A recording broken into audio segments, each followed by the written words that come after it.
तो नमस्कार दोस्तों, कैसे हैं आप सभी लोग। आपका मेरे YouTube चैनल पे स्वागत है। और आज की जो हमारी क्लास रहने वाली है बेसिक इलेक्ट्रिसिटी को लेकर रहने वाली है। और दोस्तों मैं आपको बता दूं कि इसके बाद जो है जो क्लास आएगी दोस्तों, वो टोटल आपकी न्यूमेरिकल क्वेश्चन से रिलेटेड रहेगी। जितने भी अभी तक के जो आपने क्लास देखे हैं, अब एक क्लास जो रहेगी कल की दोस्तों संडे की, वो आपकी बेसिक जो है बेसिक न्यूमेरिकल से रिलेटेड जितने भी क्वेश्चन आते हैं आपके, जो हमने अभी तक के जो 5 से 6 यूनिट जो कवर किया है, उससे रिलेटेड सारे क्वेश्चन जो रहेंगे उसमें न्यूमेरिकल क्वेश्चन रहेंगे। ठीक है। तो और मैं और एक चीज आपको बता दूं कि कल जो है दोस्तों, अभी तक के आपके जितने भी एलए टीए के जितने भी पेपर हुए हैं, वो सारे क्वेश्चन पेपर जो है ओल्ड क्वेश्चन पेपर को लेकर के जो है कल आपकी जो एक क्लास है वो अपलोड हो जाएगी। तो आप लोग सारी पूरी जो क्लास है उसे पूरी आप लोग देखेंगे। बस यही रहेगा कि इससे क्या होगा कि जितने भी क्वेश्चन आपके जो आपकी एलए लाइन अटेंडेंस, जिसमें हमने क्या है लाइन अटेंडेंस और टेस्टिंग असिस्टेंट और जो है आपका प्लांट असिस्टेंट, सारे क्वेश्चन सारे जो जितने भी ओल्ड एग्जाम के जो क्वेश्चन हैं सारे क्वेश्चन हमने कवर किया है। ठीक है। और जितने भी आपके उसमें 10 पेपर रहेंगे दोस्तों आपके एलए टीए और आपके पीए के प्लांट असिस्टेंट के। तो वो क्लास जो है कल आपकी 12 बजे तक अपलोड हो जाएगी, तो क्लास को देखना ना भूलें दोस्तों। और चलिए आज की जो हमारी क्लास है बेसिक इलेक्ट्रिसिटी को लेकर के प्रारंभिक विद्युत की, जिसमें हमने दोस्तों 500 क्वेश्चन जो है हमने इसमें कवर किए हैं। ठीक है। इस क्लास को जो है पूरी देखेंगे आप लोग, जिससे आपका एक बेसिक इलेक्ट्रिसिटी और अभी तक के जो आपने पढ़ा है उसके सारे जो इंपॉर्टेंट क्वेश्चन है, सारे इंपॉर्टेंट जो तथ्य हैं, वो सारे आपके जो है क्लियर हो जाएंगे। तो चलिए दोस्तों आज की जो हमारी क्लास है उसको स्टार्ट करते हैं। तो आज की जो हमारी क्लास है दोस्तों, इसमें टोटल क्वेश्चन जो है 500 क्वेश्चन हमने कवर किया है। और सारे क्वेश्चन जो है वन लाइनर फैक्ट के रूप में आपको देखने को मिलेंगे।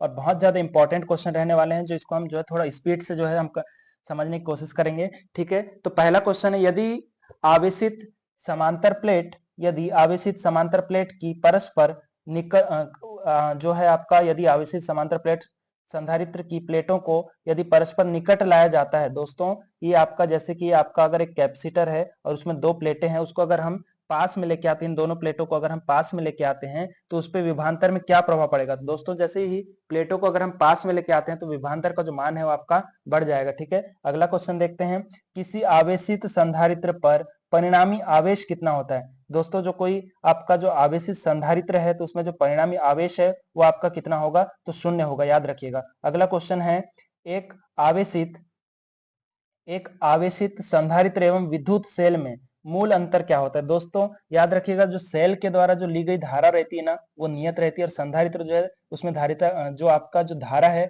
उसका मान परिवर्तित होते रहता है। ठीक है। याद रखिएगा, एक चालक पर कोई आवेश नहीं है, इसकी धारिता क्या होगी। कोई चालक है उस पर कोई आवेश नहीं है तो उसकी जो धारिता है वो शून्य हो जाएगी। ठीक है। अगला है, किसी संधारित्र को एक सीमा से अधिक आवेश देना संभव क्यों नहीं होता। दोस्तों इसलिए नहीं होता क्योंकि प्लेट के बीच जो है, याद रखिएगा, प्लेट के बीच जो है विभवांतर का मान उससे क्या हो जाता है, बढ़ जाता है। ठीक है। अगला क्वेश्चन है, ऐसा कौन सा चालक है जिसे असीमित आवेशित किया जा सकता है। तो पृथ्वी हमारी एक ऐसी चालक है जिसे हम जो है आवेशित कर सकते हैं। ठीक है। जितना चाहे हम उतना उसे आवेश कर सकते हैं, दे सकते हैं। ठीक है। क्योंकि उसकी जो धारिता होती है दोस्तों, याद रखिएगा, जो पृथ्वी की जो धारिता है वो भी इसमें क्वेश्चन मैंने कवर किया है। पृथ्वी की जो धारिता जो है वो शून्य माना गया है, क्योंकि उसका जो विभव है शून्य माना गया है, क्योंकि उसकी जो धारिता होती है वो अनंत होती है। ठीक है। परावैद्युतिक पदार्थ जो होते हैं, मोम, कांच और अभ्रक को जो हम परावैद्युतिक पदार्थ के रूप में लेते हैं। जो आपका दोस्तों जो आपका संधारित्र होता है उसमें हम मोम, कांच या अभ्रक का उपयोग करते हैं। ठीक है, परावैद्युतिक माध्यम के लिए। अगला क्वेश्चन है हमारा, जर्मोनियम, अभ्रक, कार्बन में कौन सा परावैद्युतिक। तो अभ्रक आपका परावैद्युतिक पदार्थ है। संधारित्र में प्रयुक्त होने वाले परावैद्युतिक पदार्थ कौन कौन से। तो आपका कागज आ जाएगा, मोम आ जाएगा और अभ्रक आ जाएगा। तो दोस्तों अगला क्वेश्चन है, संधारित्र की धारिता को कैसे बढ़ाया जा सकता है। याद रखिएगा, जो संधारित्र की जो धारिता है, आप प्लेट का क्षेत्रफल अगर हम बढ़ाते हैं तो और उनकी बीच की जो दूरी है उसको घटाएंगे, दूरी घटाएंगे तो आपकी धारिता का मान बढ़ जाएगा। प्लेट के क्षेत्रफल को बढ़ाएंगे तो धारिता का मान बढ़ जाएगा। अगला क्वेश्चन है, संधारित्र की प्लेटों के बीच परावैद्युतिक माध्यम रखने से उसकी धारिता पे क्या प्रभाव पड़ता है। उसकी धारिता जो है दोस्तों बढ़ जाती है, क्योंकि आवेशित प्लेट के बीच जो है परावैद्युतिक माध्यम के जो अणु हैं वो ध्रुवित हो जाते हैं। याद रखिएगा क्यों हो जाते हैं। ठीक है, क्योंकि वो अणु जो है ध्रुवित हो जाते हैं। अगला क्वेश्चन देखते हैं, यदि किसी आवेशित संधारित्र की प्लेट को अचानक तांबे के तार द्वारा एक दूसरे से संबंधित कर दें तो क्या होगा, जिससे संधारित्र जो है तुरंत निरावेशित हो जाएगा दोस्तों। ठीक है। अगला क्वेश्चन है, संधारित्र में परावैद्युतिक के रूप में धातुओं का उपयोग नहीं किया जाता, क्यों? क्योंकि प्लेट के बीच जो है पूरे स्थान में धातु रखने से क्या होगा, जो प्लेटें हैं वो आपस में शॉर्ट सर्किट हो जाएगी, जिससे आपका जो संधारित्र है वो फट जाएगा या शॉर्ट सर्किट हो जाएगा। ठीक है, तीन संधारित्र के संयोग से अधिकतम धारिता कैसे प्राप्त कर सकते हैं दोस्तों? तीन संधारित्र को अगर हम जोड़ दें तो उससे हम अधिकतम धारिता कैसे प्राप्त करेंगे? तो याद रखिएगा, क्योंकि संधारित्र का जो है समांतर क्रम में उसको हम जोड़ने से क्या होता है, संधारित्र का जो है समांतर क्रम में C1 plus C2 plus C3 के माध्यम से उसको जोड़ा जाता है। और अगर सीरीज में बात करें तो 1/CT is equal to 1/CT is equal to क्या होगा, 1/C1 plus 1/C2 1/C2 plus 1/C3। ये आप संधारित्र को जोड़ने का एक क्रम होता है। ठीक है, जो रेजिस्टेंस के अपोजिट होता है, याद रखिएगा, रेजिस्टेंस के अपोजिट। अगर हमको धारिता अगर कम चाहिए तो संधारित्र को श्रेणी क्रम में जोड़ेंगे, और धारिता का मान हमको अगर अधिक चाहिए तो जो आपके जो संधारित्र उनको समांतर क्रम में जोड़ा जाएगा। अगला क्वेश्चन देखते हैं, बहुत शानदार क्वेश्चन है। दो आवेशित वस्तुओं को जोड़ने पर उनके बीच वैद्युत धारा प्रवाहित नहीं होती, क्योंकि उसमें जो है विभव का जो मान है दोस्तों वो क्या होगा, विभव का जो मान है आपका वो आपका जो है उसमें समान हो जाएगा, इसलिए उसमें धारिता प्रवाहित नहीं होगी। अगला क्वेश्चन है, एक अनावेशित पृथक्कृत चालक एक आवेशित पृथक्कृत चालक बी के समीप लाया जाता है तो इससे जो है आवेश स्थिर रहते हैं, परंतु विभव का मान जो है घट जाएगा।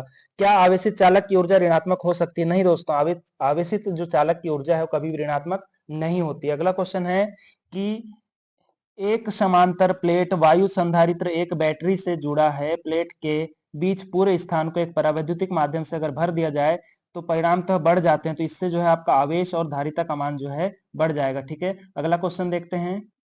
अगला क्वेश्चन है दोस्तों, विद्युत एवं विद्युत धारा का अध्ययन करने के लिए सर्वप्रथम हमें किनका जो है अध्ययन करना चाहिए? तो दोस्तों विद्युत धारा का अध्ययन करने से पहले जो है हमको परमाणु संरचना और इलेक्ट्रॉन जो है उनका हमको ज्ञान होना चाहिए। परमाणु संरचना और इलेक्ट्रॉन का हमको ज्ञान होना चाहिए। अगला है, विद्युत धारा के प्रवाह एवं सभी प्रकार की इलेक्ट्रॉनिक प्रक्रियाओं के लिए कौन उत्तरदायी होता है? दोस्तों इलेक्ट्रॉनिक, ठीक है, सॉरी इलेक्ट्रॉन है ना, जिसका कोई निश्चित भार होता है उसे जो है जो स्थान घेरता है उसे हम पदार्थ कहते हैं। अगला है, प्रत्येक पदार्थ छोटे छोटे कणों से बना होता है, उन कणों को जो है हम अणु के नाम से जानते हैं, याद रखिएगा। ठीक है, अगला, पदार्थ का प्रत्येक अणु अपने छोटे छोटे कणों से मिलकर जो है परमाणु का निर्माण करता है, याद रखिएगा। मिश्रण के अवयवों को किन विधियों के द्वारा पृथक किया जा सकता है? दोस्तों मिश्रण के अवयव, यहां से ध्यान दीजिएगा, अगर मिश्रण के अवयव पूछा तो भौतिकी विधियों से हम उसको अलग करेंगे, और यहीं पे अगला है, यौगिक के अवयव को अगर पूछा तो रासायनिक विधियों के द्वारा हम उसे अलग करेंगे। ठीक है, और आगे देखते हैं, जैसे मिश्रण के अवयव किन विधियों के द्वारा अलग किया जा सकता है बोलता है, तो आपका भौतिकी विधियों के द्वारा, और यौगिक के अवयव किन विधियों के द्वारा अलग किया जा सकता है बोले तो रासायनिक विधियों के द्वारा। अगला है, परमाणु किन मौलिक कणों से मिलकर बना है? प्रोटॉन, न्यूट्रॉन और इलेक्ट्रॉन। तो इलेक्ट्रॉन पे माइनस आवेश होगा, प्रोटॉन पे आपका प्लस आवेश न्यूट्रॉन जो है आपका, न्यूट्रॉन पे उदासीन आवेश और प्रोटॉन पे जो है प्लस का आवेश होगा। ठीक है, याद रखिएगा। अगला क्वेश्चन देखते हैं, प्रत्येक परमाणु में एक केंद्रीय सघन भाग होता है, उसे नाभिक के नाम से हम लोग जानते हैं दोस्तों। ठीक है, नाभिक के चारों ओर जो है विभिन्न कक्षाओं में कौन परिक्रमा करते हैं? तो जो है इलेक्ट्रॉन नाभिक के चारों ओर परिक्रमा करने वाले जो होते हैं हमारे इलेक्ट्रॉन होते हैं, याद रखिएगा। नाभिक के चारों ओर की कक्षाओं का आकार जो है पूछा जाता है कौन सा होता है, तो दीर्घवृत्तीय होता है। ठीक है, नाभिक में अवस्थित प्रोटॉन्स और न्यूट्रॉन्स उपस्थित, तो नाभिक के अंदर जो है प्रोटॉन और न्यूट्रॉन आपको देखने को मिलेंगे। नाभिक के अंदर की बात किया दोस्तों, जैसे मैंने आपको बताया, आपका जो प्रोटॉन है, प्रोटॉन जो है धनावेशित होगा, न्यूट्रॉन जो है उदासीन, इसमें कोई आवेश नहीं होता। अगला क्वेश्चन देखते हैं, प्रोटॉन एवं न्यूट्रॉन किस प्रकार के बल द्वारा नाभिक से बंधे होते हैं? किस प्रकार के बल द्वारा नाभिक से वो बाहर नहीं जाते, किस प्रकार के द्वारा वो जो है बंधे हुए होते हैं? तो याद रखिएगा, अंतराण्विक बल के कारण, अंतराण्विक बल के कारण। अगला है, परमाणु के नाभिक के चारों ओर किस प्रकार का स्थान होता है? तो परमाणु के जो चारों ओर दोस्तों रिक्त स्थान होता है। ठीक है, कोई भी उसमें कुछ भी नहीं होगा चारों ओर। और आगे देखते हैं, किसी कक्षा में 8 इलेक्ट्रॉन्स पूर्ण हो जाने पर किसका निर्माण होता है? जैसे ही किसी कक्षा में अगर 8 इलेक्ट्रॉन्स आपके पूर्ण हुए दोस्तों, तो उसमें जो है एक नई कक्षा का निर्माण होगा। अगला है, किसी तत्व के एक परमाणु में विद्यमान इलेक्ट्रॉन्स अथवा प्रोटॉन्स की संख्या क्या कहलाती है? तो वो जो है परमाणु संख्या कहलाती है। ठीक है, अगला क्वेश्चन है, इसको आप ध्यान से देखिएगा, समझिएगा थोड़ा सा, दोनों क्वेश्चन बहुत ज्यादा इंपॉर्टेंट है क्योंकि कंफ्यूजन होता है दोस्तों। किसी तत्व के एक परमाणु में इलेक्ट्रॉन अथवा प्रोटॉन्स की संख्या पूछा, इलेक्ट्रॉन और प्रोटॉन की संख्या पूछा तो परमाणु संख्या, और किसी तत्व के परमाणु नाभिक में विद्यमान प्रोटॉन्स और न्यूट्रॉन्स की अगर संख्या पूछा तो परमाणु भार। ठीक है, दोनों में कंफ्यूजन होता है, इसलिए याद रखिएगा। एक बार आप फिर से बोलिए, किसी तत्व के एक परमाणु में किसी तत्व के एक परमाणु में विद्यमान इलेक्ट्रॉन्स अथवा प्रोटॉन्स की संख्या, इलेक्ट्रॉन अथवा प्रोटॉन की जो संख्या है परमाणु संख्या कहलाती है। और किसी तत्व के एक परमाणु में, परमाणु के नाभिक में विद्यमान प्रोटॉन्स और न्यूट्रॉन्स की संख्या, नाभिक में प्रोटॉन्स और न्यूट्रॉन्स मौजूद होते हैं तो ऐसे याद रख सकते हैं कि किसी भी परमाणु के नाभिक में प्रोटॉन्स और न्यूट्रॉन्स रहते हैं जिनकी संख्या परमाणु भार कहलाती है। और उसी भार को जो है उसके जो बल कार्य करता है परमाणु प्रोटॉन्स और न्यूट्रॉन्स के बीच, वो अंतर आणविक बल कार्य करता है। ठीक है, अगला क्वेश्चन देखते हैं।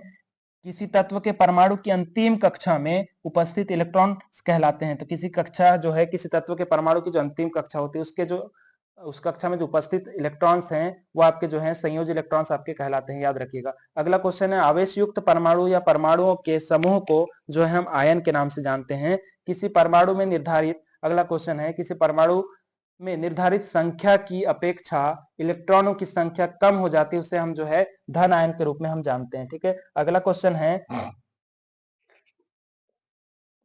परमाणु द्वारा परमाणु अथवा परमाणु समूह के आयन बनाने की प्रक्रिया, ठीक है, आयनीकरण कहलाती है। क्या कहलाएगी? आयनीकरण। किसी तत्व के पदार्थ में से, याद रखिएगा, किसी तत्व के पदार्थ में से इलेक्ट्रॉन्स का प्रवाह जो है विद्युत धारा कहलाता है। और विद्युत धारा के जो मात्रक है दोस्तों वो आपको भी पता है क्या होता है, एम्पियर। अगला देखते हैं, अगला क्वेश्चन क्या है। तो चलिए दोस्तों आगे का देखते हैं। आगे जो है हमारी जो क्वेश्चन है, धनावेशित वस्तु में इलेक्ट्रॉन्स की कमी हो जाती है। याद रखिएगा दोस्तों, जो धनावेशित वस्तु जो होती है, जैसे ही धनावेशित जो वस्तु होगी उसमें इलेक्ट्रॉनों की कमी होगी।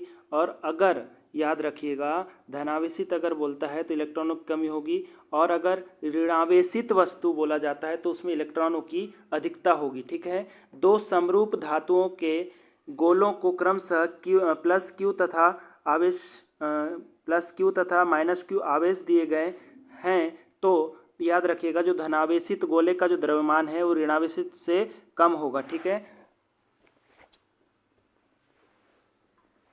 आगे है, एक कूलाम आवेश में इलेक्ट्रॉनों की जो संख्या होती है दोस्तों 1.6 × 10⁻⁻19 होती है। अगला क्वेश्चन है हमारा कि निर्वात की जो विद्युतशीलता का जो एसआई इकाई है वो क्या है। तो निर्वात की विद्युतशीलता की इकाई एसआई इकाई पूछा जाता है दोस्तों, तो याद रखिएगा कूलाम स्क्वायर प्रति न्यूटन मीटर स्क्वायर, बहुत ज़्यादा इंपॉर्टेंट है। और ये सारे क्वेश्चन दोस्तों एग्जाम में पूछे हुए हैं। अब मैं ये नहीं बताऊँ कौन से एग्जाम में कौन सा क्वेश्चन पूछा है, ये सारी चीज़ें तो नहीं हो पाएगी। ठीक है, आगे देखते हैं। कुछ दूरी पर रखे दो बिंदु आवेशों को वायु के स्थान पर केरोसिन तेल में रख दें तो उन बिंदुओं के आवेश के बीच जो बल है दोस्तों वो कैसा होगा, घटेगा। ठीक है, विद्युत क्षेत्र की तीव्रता का मात्रक न्यूटन प्रति कूलम, विद्युत क्षेत्र की तीव्रता का मात्रक न्यूटन प्रति कूलम या वोल्ट प्रति मीटर होता है दोस्तों। अगला क्वेश्चन देखते हैं कि विद्युत क्षेत्र ई में पी आघूर्ण वाले द्विध्रुव पर लगने वाला जो बल है, बलाघूर्ण है, वो उन दोनों का जो है आपका इंटू होता है। ठीक है, वैद्युत द्विध्रुव का आघूर्ण एक वेक्टर होता है जिसकी जो दिशा होती है दोस्तों ऋण से धन आवेश की ओर होती है। दो चालक समान रूप तथा आकार के हैं परंतु उनमें से एक तांबे का तथा दूसरा एल्यूमिनियम का है। दोनों को समान वैद्युत क्षेत्र में रखा गया है। एल्यूमिनियम में प्रेरित आवेश का परिणाम क्या होगा। तो दोस्तों आवेश का जो परिणाम है ना तांबे के समान ही होगा, याद रखिएगा। ठीक है, और आगे देखते हैं। विद्युतीय रूप से उदासीन एक चालक गोले पर विचार करें। एक धनात्मक बिंदु आवेश गोले के बाहर रखा जाता है तब गोले पर कुल आवेश जो है शून्य हो जाएगा। ठीक है, कुल आवेश जो है शून्य हो जाएगा। अगला है, एबीसी एक समबाहु त्रिभुज है। त्रिभुज के प्रत्येक शीर्ष पर प्लस क्यू आवेश रखा गया है। त्रिभुज के केंद्रक पर विद्युत तीव्रता का मान जो है शून्य हो जाएगा। ठीक है, अगला क्वेश्चन देखते हैं। R1 व R2 त्रिज्याओं के दो चालक गोले के पृष्ठ पर आवेश के पृष्ठ घनत्व बराबर हैं। पृष्ठों पर वैद्युत क्षेत्र की जो तीव्रता है उसका अनुपात क्या होगा पूछा जाता है। तो उसका जो अनुपात है दोस्तों क्या होगा, आपका 1:1 होगा। आवेश का एक खोखला गोला विद्युत क्षेत्र उत्पन्न नहीं करता क्योंकि उसमें जो है किसी भी आंतरिक बिंदु पर जो है वो विद्युत क्षेत्र उत्पन्न नहीं करेगा। ठीक है, एक आवेशित गोलीय चालक के विद्युत क्षेत्र में जो है गोले के भीतर जो है शून्य होते हैं, चालक में जो है आवेशित गोली जो चालक है उसमें विद्युत क्षेत्र जो होता है वो शून्य होता है तथा गोले के बाहर जो है दूरी के वर्ग के साथ जो है वो कम होता है। अगला क्वेश्चन है, यदि एक बिंदु पृष्ठ से गुजरने वाला नेट विद्युत फ्लक्स शून्य है तब जो है पृष्ठ के भीतर नेट आवेश जो है हमारे शून्य होंगे। यदि एक बिंदु पृष्ठ से गुजरने वाला नेट विद्युत फ्लक्स शून्य है तब जो है आपका पृष्ठ में प्रवेश करने वाली विद्युत बल रेखाओं की संख्या पृष्ठ से बाहर निकलने वाले जो है बल रेखाओं की संख्या की जो होती है बराबर होती है। ठीक है। अगला क्वेश्चन है, किसी बिंदु आवेश पर यदि विद्युत बल रेखाएं आकर मिलती है तो इस बिंदु पर आवेश की जो प्रकृति है दोस्तों वो याद रखना, वो जो प्रकृति है वो कैसी होगी, ऋणात्मक होगी। ठीक है, कैसी होगी, ऋणात्मक होगी। अगला क्वेश्चन देखते हैं, विद्युत बल रेखाएं परस्पर कभी नहीं काटती है, क्यों पूछा जाता है कि जो विद्युत बल रेखाएं एक दूसरे को क्यों नहीं काटती। तो दोस्तों यदि काटेगी तो कटान बिंदु पर विद्युत क्षेत्र की दो दिशाएं जो है वो असंभव हो जाएगी। ठीक है। अगला क्वेश्चन है, विद्युत बल रेखा के अनुदिश विद्युत विभव बढ़ता है अथवा घटता है। तो याद रखिएगा विद्युत बल रेखा के अनुदिश जो है विद्युत का जो विभव है वो कैसा होगा, हमेशा घटेगा। ठीक है। विद्युत क्षेत्र में इलेक्ट्रॉन उच्च विभव की ओर गति करेगा अथवा निम्न विभव की ओर। तो दोस्तों विद्युत क्षेत्र जो होते हैं ना, कोई भी विद्युत क्षेत्र में आप इलेक्ट्रॉन की बात करें तो इलेक्ट्रॉन जो है उच्च विभव की ओर तथा प्रोटॉन जो है निम्न विभव की ओर गति करते हैं। याद रखिएगा इलेक्ट्रॉन उच्च विभव की ओर और प्रोटॉन जो है निम्न विभव की ओर गति करेंगे। अगला है, आवेश के ESU और EMU तथा कूलाम मात्रकों में संबंध लिखिए। तो खास करके जो है यहाँ से जो ESU या EMU का जो है फुल फॉर्म पूछ लेता है, इलेक्ट्रिक स्टैटिक यूनिट या इलेक्ट्रिक जो है आपका मल्टीपल यूनिट, दोनों का फुल फॉर्म जो होता है। ठीक है, इलेक्ट्रिकल स्टैटिक यूनिट बोल दो या EMU का जो है इलेक्ट्रिकल मल्टीपल यूनिट बोल दो। ठीक है, दोनों चीजें इसका फुल फॉर्म पूछा जाता है। अगला क्वेश्चन है हमारा,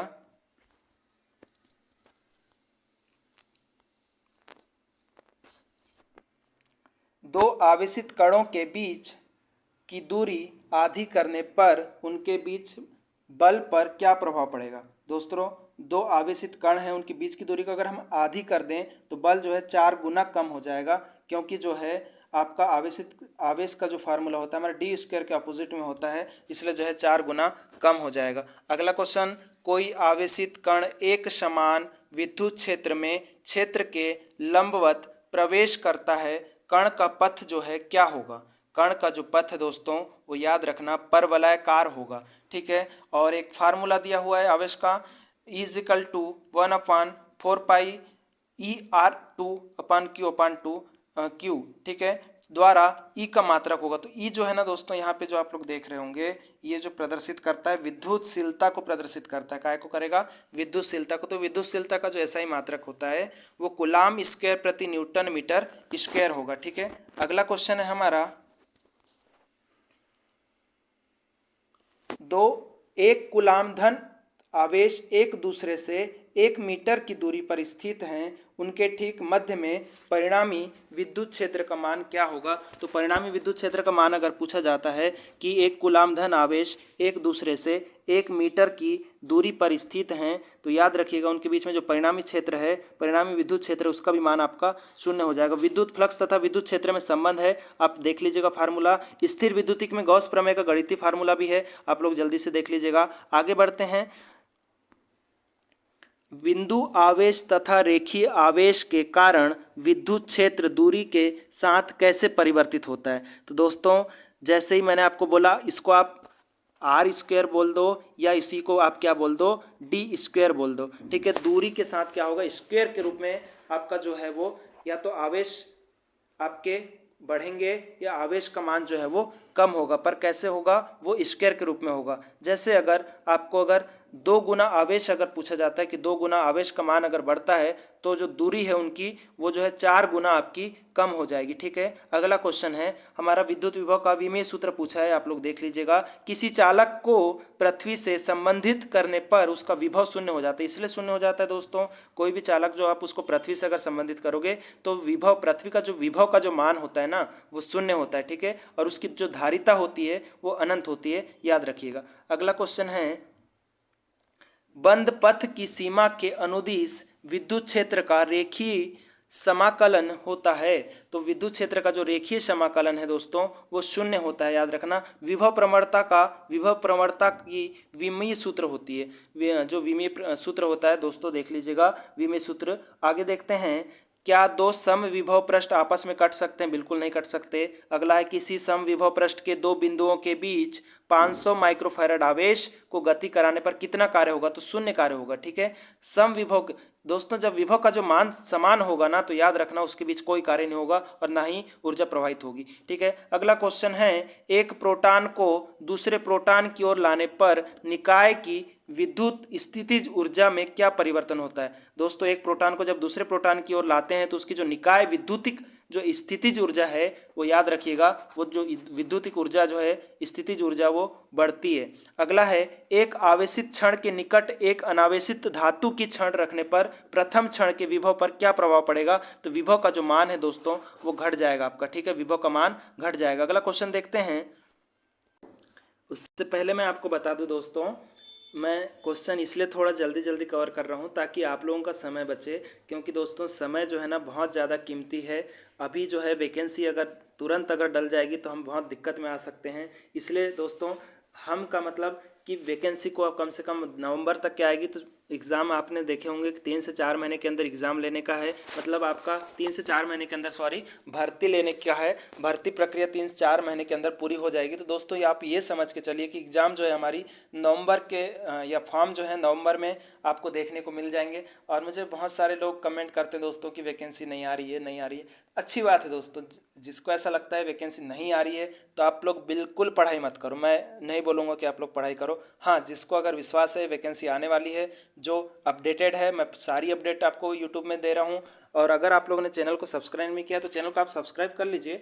और दूसरी चीज़ ये है कि आप लोग जो है एकदम अच्छे से जो है तैयारी स्टार्ट कर दीजिए दोस्तों, क्योंकि वैकेंसी 6 साल बाद आने वाली है। कंपटीशन इतना टफ होने वाला है कि पूछिए मत। बिल्कुल आप अभी से लग जाइए, भिड़ जाओ बिल्कुल एकदम तगड़े तरीके से दोस्तों, तन मन धन सब चीज़ों को बिल्कुल एकदम ध्यान में रखते हुए बिल्कुल आप तैयारी करना स्टार्ट कर दीजिए, क्योंकि वैकेंसी बहुत ही जल्द आपको देखने को मिल जाएगी। ये समझिए कि नवंबर के लास्ट तक आपको किसी भी एक जोन की वैकेंसी आपको दिख जाएगी। और मैं आपको बता दूं 6000 पोस्ट सेंशन हुई है दोस्तों, निकाली जाएगी, कितनी निकाली जाएगी मैं वो श्योर नहीं बोल सकता। 6000 पोस्ट हाँ सेंशन हुई है। हो सकता है कि 6000 पोस्ट को 1 साल के अंदर लेता है, 2 साल के अंदर लेता है या 3 साल के अंदर लेता है, उसके हाथ में। हाँ, जितनी भी पोस्ट आएगी अपने को आपको ये लेके चलना है कि मेरी एक पोस्ट है। आपको एक पोस्ट से मतलब है, एक पोस्ट के लिए आप लोग तैयारी करें और बिल्कुल तैयारी स्टार्ट कर दें अगर अभी तक नहीं किए हैं तो। चलिए आगे क्वेश्चन देखते हैं हमारे। विद्युत आपूर्ति के संयोजन हेतु आवश्यकता होती है। तो दोस्तों विद्युत सप्लाई के लिए, विद्युत आपूर्ति के लिए आपको पता है कि जो संयोजन है उसके लिए आपको विद्युतिक चालकों की आवश्यकता होगी। बिना चालक के आप सप्लाई कैसे यूज़ करेंगे? तो अगला है, नियंत्रण स्विच बोर्ड की फर्श से ऊंचाई होती है। नियंत्रण स्विच बोर्ड की फर्श से जो ऊंचाई होती है दोस्तों 1.25 मीटर होती है, ठीक है। घर के बाहर स्थापित सभी लाइट पॉइंट कैसे होने चाहिए? दोस्तों घर के बाहर जब कोई भी लाइट या पॉइंट लगाते हैं ना तो याद रखिएगा जल रोधी होने चाहिए, ठीक है, ताकि उनका बाहर के वातावरण से उन पर कोई प्रभाव ना पड़े, ठीक है। अगला क्वेश्चन है हमारा, मध्यम एवं उच्च वोल्टेज क्रमशः 650 वोल्ट और 1100 वोल्ट पर कार्य करने वाली मशीनों, ट्रांसफार्मर आदि की अर्थिंग कैसी होनी चाहिए? अर्थिंग से बहुत सारे क्वेश्चन पूछे जाते हैं दोस्तों। तो मध्यम से ऊपर अगर आपका निम्न वोल्टेज है तो निम्न वोल्टेज आपकी 250 होगी। निम्न वोल्टेज अगर आपको पूछा जाए तो 250 वोल्ट निम्न वोल्टेज। मध्यम वोल्टेज अगर आपसे पूछी जाए तो 650। उच्च वोल्टेज आपसे पूछी जाए तो 1100 वोल्ट। तो 650 वोल्ट और 1100 वोल्ट में जो अर्थिंग अपन करेंगे, चाहे मशीनें हो, ट्रांसफार्मर हो, कोई भी चीज़ें हों, तो उसमें जो है हमको दोहरी अर्थिंग करना पड़ेगा दोस्तों। उसमें हमको जो है दोहरी अर्थिंग करना पड़ेगा। अगला क्वेश्चन है, किसी भी प्रकार की नई स्थापित वैद्युतिक वायरिंग में सप्लाई चालू करने से पूर्व इंसुलेशन प्रतिरोधक किस यंत्र के द्वारा चेक करना चाहिए? तो मेगर के द्वारा हमको इंसुलेशन को हम जो है चेक करते हैं दोस्तों। अगला है, वायरिंग करने से पूर्व क्या तैयार किया जाता है? दोस्तों हम जब भी हमको किसी भी घर की वायरिंग करना हो, किसी परिपथ की वायरिंग करना हो, तो हम सबसे पहले जो है उसका लेआउट डायग्राम तैयार करते हैं, याद रखिएगा। सबसे पहले लेआउट डायग्राम तैयार करेंगे, फिर इंस्टॉलेशन डायग्राम तैयार करेंगे, उसके बाद ही हम जो है वायरिंग करना स्टार्ट करते हैं, ठीक है। अगला है सर्किट भी आपको तैयार करना पड़ता है, ठीक है। अगला है टीन एवं सीसा धातु से निर्मित मिश्र धातु का फ्यूज किन किन कार्यों के लिए किया जाता है? तो दोस्तों टीन और सीसा का प्रयोग हम फ्यूज तार के रूप में भी करते हैं, और सोल्डर जो है सोल्डर के वायर के रूप में भी हम इसका उपयोग करते हैं। अगला क्वेश्चन है पीवीसी का फुल फॉर्म तो पॉली विनाइल क्लोराइड होता है, याद रखिएगा। अगला क्वेश्चन है उष्मा एवं नमी से अप्रभावित रहने वाला प्राकृतिक पदार्थ कौन सा है जो भारतवर्ष में प्रचुर मात्रा में पाया जाता है? बहुत शानदार क्वेश्चन है दोस्तों। ऊष्मा एवं नमी से अप्रभावित रहने वाला, मतलब ऊष्मा और नमी से अप्रभावित रहने वाला, ताकि उसमें ऊष्मा और नमी का कोई भी प्रभाव ना पड़े, प्राकृतिक पदार्थ कौन सा है जो भारतवर्ष में प्रचुर मात्रा में पाया जाता है? दोस्तों वो जो है माइका है। अगला क्वेश्चन है ऑक्सीकरण हो जाने पर कौन सा तेल अपना अचालक गुण खो देता है? मतलब अगर ऑक्सीकरण हो जाए ना किसी तेल का, तो अचालक गुण अपना जो है वो वनस्पतिक तेल होता है जो अपना अचालक का गुण खो देता है, ठीक है। वनस्पतिक तेल, वनस्पतिक तेल का उपयोग कहाँ करते हैं दोस्तों? तो वनस्पतिक तेल जो है आप लोगों को जो है ट्रांसफार्मर ऑयल में भी आपको देखने को मिल जाएगा। आगे देखते हैं जल से अप्रभावित रहने वाला अचालक कौन सा है तथा यह भंगुर भी होता है? तो जल से प्रभावित रहने वाला कारक आपको पता है अचालक पदार्थ आपका कांच है, और जो है भंगुरता का उसमें सबसे ज्यादा मात्रा में गुण होता है, ठीक है। अगला क्वेश्चन है हमारा जहां पर अधिक तापमान की वृद्धि की संभावना होती है वहां पर कौन सा अचालक पदार्थ यूज करेंगे? जहां पे अधिक तापमान हो वहां पे हम जो है मार्बल यूज करते हैं दोस्तों, मार्बल, ठीक है। मार्बल के जो पत्थर होते हैं आपने सुना होगा, किचन में भी हम लोग मार्बल के पत्थर यूज करते हैं, क्योंकि वो जो है अधिक टेम्परेचर सह सकते हैं दोस्तों, याद रखिएगा, क्योंकि वो जो है ना अधिक टेम्परेचर जो है सह सकते हैं। अगला क्वेश्चन है केबल के चालक भाग को कनेक्टर में कसने के लिए किस प्रकार के पेंच का प्रयोग करना चाहिए? तो चपटे सिरे वाले पेंच का हमको उपयोग करना चाहिए। अगला क्वेश्चन है हमारा एल्यूमिनियम केबल के टर्मिनल को वातावरणीय प्रभाव से ऑक्सीकृत होने से रोकने के लिए क्या करना चाहिए? मतलब एल्यूमिनियम का जो केबल है ना, उसके टर्मिनल को वातावरण के प्रभाव से हमको ऑक्सीकृत होने से रोकने के लिए दोस्तों टर्मिनल पर ग्रीस या ऑयल का हमको प्रयोग करना चाहिए। अगला क्वेश्चन हमारा उच्च तापमान वाले उद्योग में वायरिंग के लिए किस प्रकार के केबलों का प्रयोग करना चाहिए? तो आर्म्ड केबल जो होती है दोस्तों हमको उसका उपयोग करना चाहिए। अगला क्वेश्चन देखते हैं दोस्तों, आपका एक ही लक्ष्य होना चाहिए। मैं फिर से बोल रहा हूँ कि आपका सिर्फ एक ही लक्ष्य होना चाहिए, एक ही चीज़ में सिर्फ इस बार जो है किसी भी कंडीशन में हमको हर हाल में अपनी मेहनत से जो है हमको एग्ज़ाम निकालना है, ठीक है। अपनी मेहनत से दोस्तों अपना जी जान लगा दो, अपनी मेहनत से आपको इस बार एग्ज़ाम क्वालिफाई करनी है। पाई मंजिल अपनी मेहनत के दम पर, किसी और के बलबूते नहीं। ये ज़माना हमसे है, हम ज़माने से नहीं, ये करके दिखा दे रहे हैं दोस्तों आपको। तो चलिए अगला क्वेश्चन देखते हैं। IE85 के रूल्स के अनुसार सिरोपरी लाइन में दो पोल के मध्य दूरी कितने से अधिक नहीं होना चाहिए? तो दोस्तों 67 मीटर से जो दूरी है वो अधिक नहीं होना चाहिए। अगर उसको हम फीट में बोलेंगे तो 220 फीट इसका राइट आंसर हो जाएगा। आगे देखते हैं चालकों को वातावरण के किन प्रभावों से प्रभावित नहीं होना चाहिए? तो चालक जो है दोस्तों उसको नमी, वर्षा और धूप से प्रभावित नहीं होना चाहिए। अचालक पदार्थ के किस पेपर प्रकार का तेल एवं ग्रीस आदि का कोई प्रभाव नहीं पड़ता? तो अचालक का ऐसा कौन सा पदार्थ जिसमें जो है ग्रीस आदि का कोई प्रभाव नहीं पड़ता दोस्तों? तो वो लेदराइट पेपर, ठीक है। इन पदार्थों में मुक्त इलेक्ट्रॉन की संख्या नगण्य अथवा शून्य होती है। इस कथन में किस पदार्थ की ओर संकेत किया गया है? तो दोस्तों अचालक पदार्थ की ओर। उसमें क्या है, जहां पे मुक्त इलेक्ट्रॉन की संख्या नहीं होगी वहां पे जो है अचालक पदार्थ ही होगा वो दोस्तों, ठीक है। यह कठोर रबर जैसा पदार्थ है जो 180 अंश सेल्सियस पर जलने लगता है तथा यह अम्ल से क्रिया नहीं करता। यह किस पदार्थ की विशेषता है? तो दोस्तों एबोनाइट है। एबोनाइट जो है ना 180 अंश सेल्सियस के ज़्यादा के टेम्परेचर पे जो है ना वो जलने लगता है, ठीक है। आगे देखते हैं किस प्रकार के तेल ऑक्सीकरण करने पर अपना अचालक गुण खो देते हैं? यह कथन किस प्रकार के तेल से संबंधित है? तो वनस्पतिक तेल से संबंधित है दोस्तों, ठीक है। अगला क्वेश्चन देखते हैं। वह वस्तु जो विद्युत धारा के सतत प्रवाह के लिए मार्ग प्रस्तुत करती है, इस कथन में किसके विषय में बताया गया? तो दोस्तों चालक है ना। आगे देखते हैं। यह एक अथवा अधिक ऐंठे हुए तारों वाला एक अथवा कई कोर वाला आवरण युक्त तार है। इस कथन में किसकी विशेषता का वर्णन किया गया है? तो दोस्तों केबल का। ठीक है, यह यांत्रिक सुरक्षा हेतु केबल के अचालक के ऊपर धात्विक आवरण चढ़ा केबल है। इस कथन में किस किस्म के प्रकार का उल्लेख किया गया? तो आर्म्ड केबल के विषय में ये बात कही गई है। अगला क्वेश्चन है हमारा, सभी प्रकार की नियंत्रण युक्तियां इस चालक पर स्थापित की जानी चाहिए। इस कथन में वायरिंग में प्रयुक्त किस चालक का वर्णन किया गया? तो दोस्तों लाइव या फेस चालक का। ठीक है, इस चालक धातु का उपयोग जो है विद्युत बल्ब एवं प्रतिदीप्ति नलिका के फिलामेंट बनाने के लिए किया जाता है। इस कथन में किस धातु के उपयोग बताए गए हैं? तो दोस्तों टंगस्टन आ जाएगा इसका राइट आंसर। अगला है, यह सामान्य तापक्रम पर द्रव अवस्था में रहने वाली धातु है। इस कथन में किस चालक को इंगित करता है? तो दोस्तों पारा। ठीक है, पारा एक द्रव है, ठीक है, और जो धातु भी है। ठीक है, कल का एक क्वेश्चन था आर्गन जो है वो गैस है ना, वो धातु नहीं है। यह अचालक पदार्थ भारतवर्ष में प्रचुर मात्रा में उपलब्ध है तथा यह ऊष्मा व नमी से अप्रभावित रहने वाला प्राकृतिक पदार्थ है। इस कथन में किस अचालक पदार्थ के बारे में बताया गया? दोस्तों जो माइका होता है ये वातावरण के सभी प्रभावों से अप्रभावित रहता है। ठीक है, आगे देखते हैं।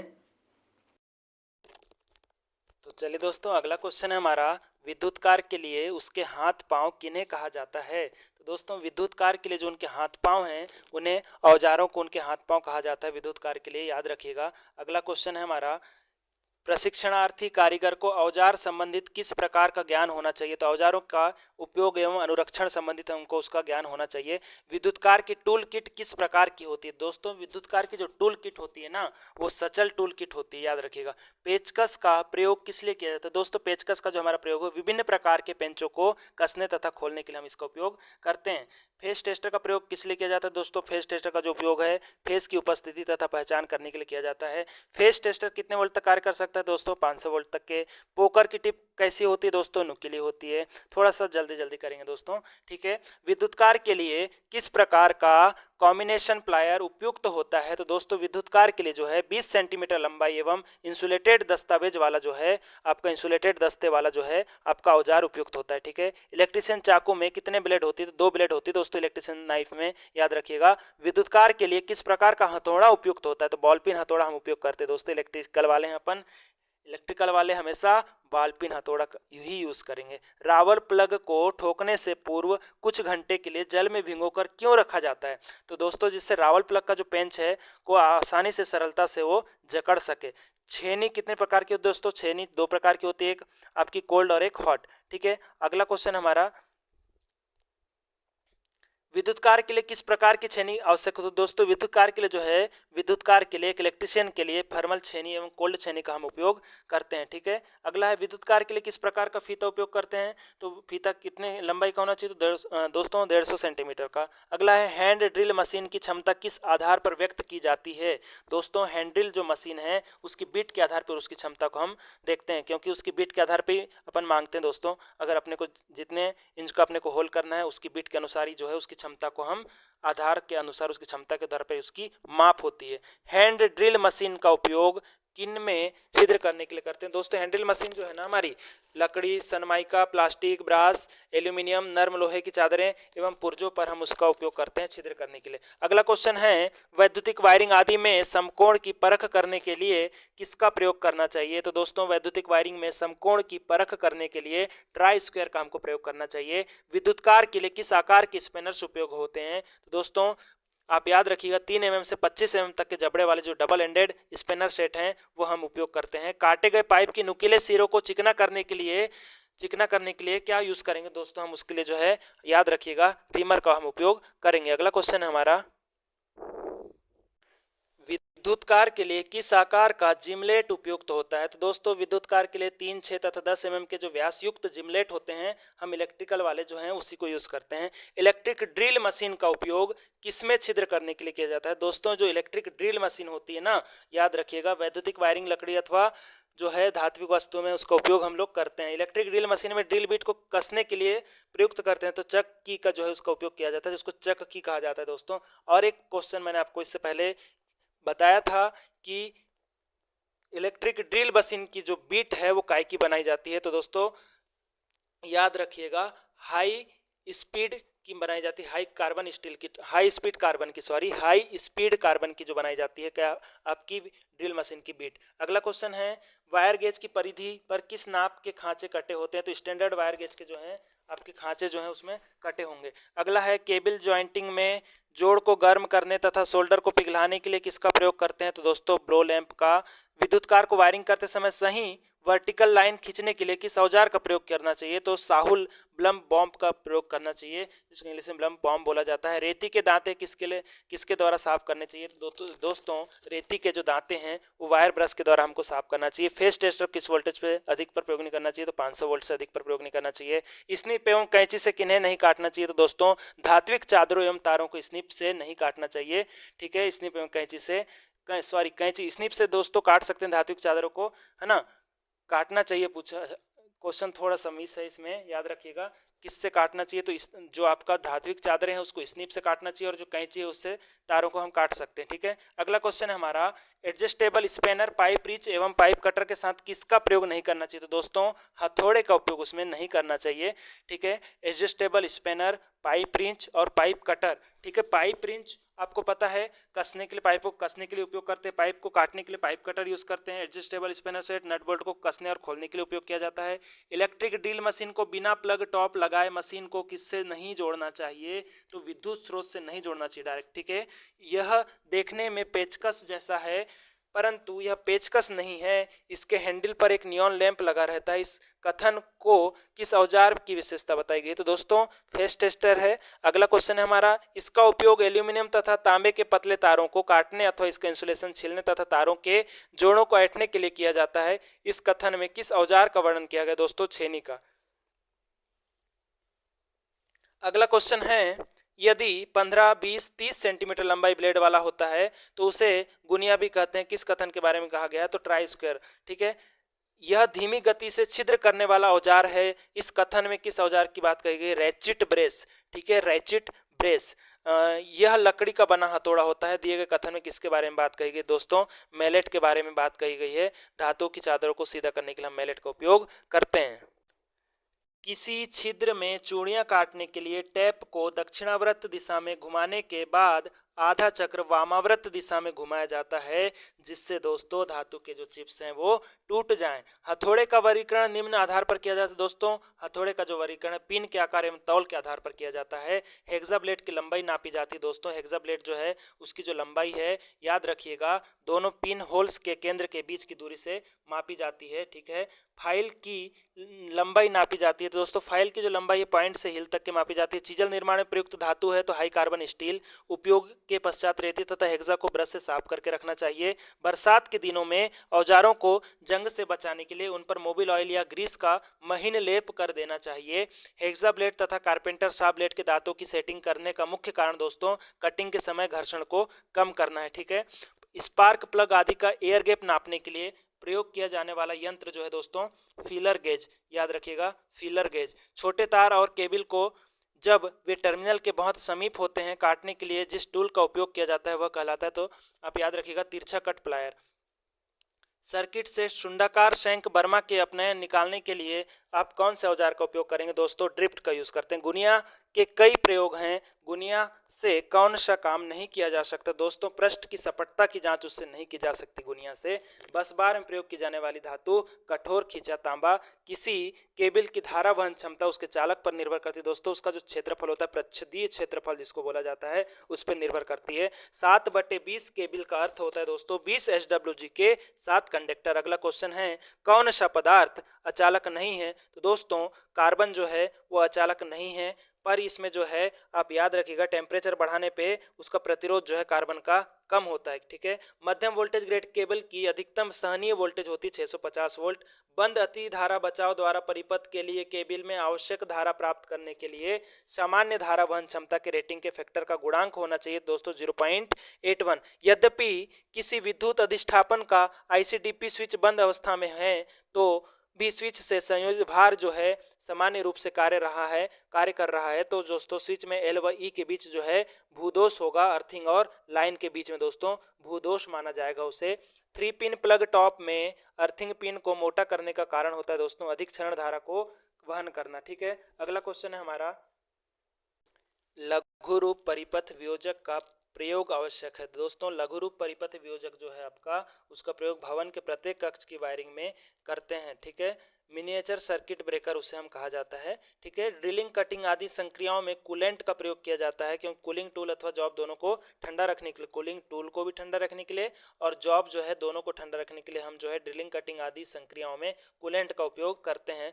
माइक्रोमीटर का प्रयोग करने से पूर्व माइक्रोमीटर की शून्य त्रुटि को समायोजित कर लेना चाहिए। दोस्तों क्वेश्चन पूछा गया है, छोटे तार और केबल जब टर्मिनल के बहुत समीप होते हैं तो जिस कार्टून टूल का प्रयोग करते हैं उसे कहलाता है, जो तिरछा कट प्लायर है। दोस्तों साधारण बेंच वाइस के स्पिंडल में कौन सी चूड़ी होती है? दोस्तों वर्गाकार चूड़ी। स्पेनर्स का निर्माण किस धातु से किया जाता है? Vanadium steel.